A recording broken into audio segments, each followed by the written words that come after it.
ஒரு மனிதனுடைய வாழ்க்கையை நவ கிரகங்களே நிர்ணயம் செய்கின்றது.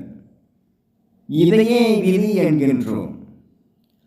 ஒருவருடைய கல்வி, தொழில், செல்வ நிலை, குடும்ப நிலை, சமூக அந்தஸ்து இவை யாவும் அவன் கருவில் இருக்கும் போதே விதிக்கப்படுகின்றது என்கின்றது அர்த்த சாஸ்திரம். அந்த விதியானது அரசனை ஆண்டியாக்குகின்றது, ஆண்டியை அரசனாக்குகின்றது. ஏழையை செல்வந்தன் ஆக்குகின்றது, செல்வந்தனை ஏழை ஆக்குகின்றது.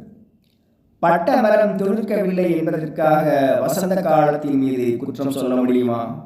ஆந்தைக்கு பகலில் கண் தெரியாது போனால் அது சூரியனின் குற்றமாகுமா?